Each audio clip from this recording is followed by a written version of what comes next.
ఈరోజు మేము మట్లపాలెంలో వేయించేసిన కనకమహాలక్ష్మి అమ్మవారి దేవస్థానానికైతే వెళ్ళాము. ఈ దేవస్థానం కాకినాడ నుంచి 8 కిలోమీటర్ల దూరంలో ఉంటుంది. కాకినాడ నుంచి యానం రోడ్‌లో హైవేకి పక్కగానే ఈ దేవస్థానం అయితే ఉంటుంది. ఈ దేవస్థానం ప్రత్యేకత ఏంటంటే, అమ్మవారు సముద్రంలో చేపల వేటకెళ్ళిన మత్స్యకారులకి ఇక్కడ దొరకడం వల్ల మత్స్యకారులు అమ్మవారిని తీసుకొచ్చి గుడి కట్టి పూజలైతే చేశారట. కోరిన కోరికలు తీర్చే కొంగు బంగారంగా అమ్మవారిని ఇక్కడ వారు కొలుస్తూ ఉంటారంట. అలాగే ఇక్కడ అమ్మవారికి పూజలు బ్రాహ్మణులు కాక మత్స్యకారులు నిర్వహిస్తూ ఉంటారట. అమ్మవారు కోరిన కోరికలు తీరుస్తూ ఉంటారంట. మొక్కుబడులన్నీ కూడా అరటిపళ్ళ రూపంలో చీరలు, గాజులు ఇలాగా ఎవరు మొక్కుబడులు వాళ్ళు సమర్పించుకుంటూ ఉంటారు.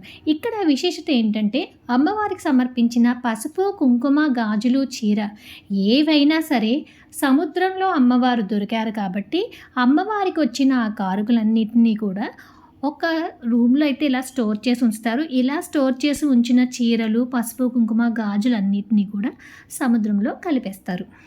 3 వారాల పాటు అమ్మవారిని దర్శించుకుంటే మనసులో ఉన్న కోరిక తప్పక నెరవేరుతుందని ఇక్కడ భక్తులు నమ్ముతూ ఉంటారు. అమ్మవారిని ఇక్కడ ఫోటోస్ కానీ, వీడియోస్ కానీ తీయడానికైతే పర్మిషన్ లేదు. ఎప్పుడైనా ఈ గుడి మీరు విజిట్ చేస్తే కామెంట్ చేయండి. Like, share, subscribe.